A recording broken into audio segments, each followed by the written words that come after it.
छत्तीसगढ़ में कांग्रेस बनाम बीजेपी, मिजोरम में त्रिकोणीय लड़ाई 2024 के लिए परीक्षण। एक महीने तक चलने वाले विधानसभा चुनाव मंगलवार 7 नवंबर को छत्तीसगढ़ और मिजोरम में मतदान के साथ शुरू हुए। छत्तीसगढ़ में पहले चरण का मतदान 20 सीटों पर 25 महिलाओं सहित 223 उम्मीदवारों के भाग्य का फैसला करेगा। इस बीच मिजोरम अपनी 40 सदस्यीय विधानसभा के लिए एक ही चरण में मतदान करा रहा है। छत्तीसगढ़ में दूसरे चरण का मतदान 17 नवंबर को होगा, जबकि राजस्थान और तेलंगाना में क्रमशः 25 और 30 नवंबर को एक चरण में मतदान होगा।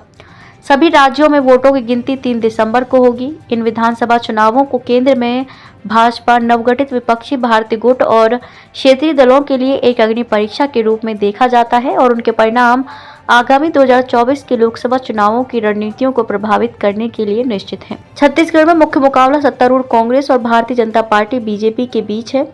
कांग्रेस राज्य में लगातार दूसरे कार्यकाल की उम्मीद कर रही है, लेकिन हाल ही में मुख्यमंत्री भूपेश बघेल के खिलाफ महादेव बुक ऐप से जुड़े भ्रष्टाचार के आरोपों ने सरकार को मुश्किल में डाल दिया है। भाजपा इस विवाद को भुनाने और कांग्रेस की संभावनाओं को नुकसान पहुंचाने की कोशिश कर रही है।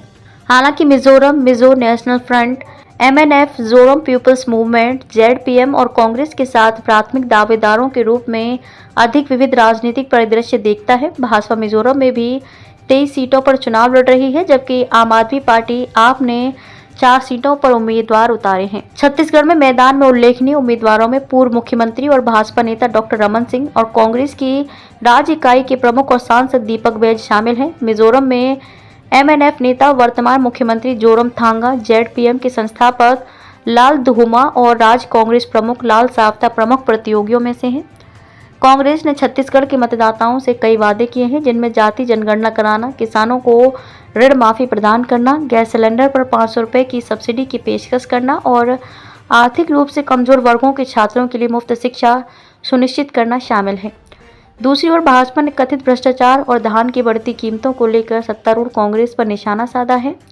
शांतिपूर्ण मतदान सुनिश्चित करने के लिए सुरक्षा के पुख्ता इंतजाम किए गए हैं। छत्तीसगढ़ में 60,000 से अधिक जवानों को तैनात किया गया है और नक्सल प्रभावित बस्तर संभाग में 600 से अधिक मतदान केंद्र बनाए गए हैं। मिजोरम में लगभग 8,57,000 मतदाताओं के लिए सुरक्षित मतदान अनुभव सुनिश्चित करने के लिए कड़े सुरक्षा उपायों के साथ मतदान केंद्र सुबह 7 बजे खुल गए।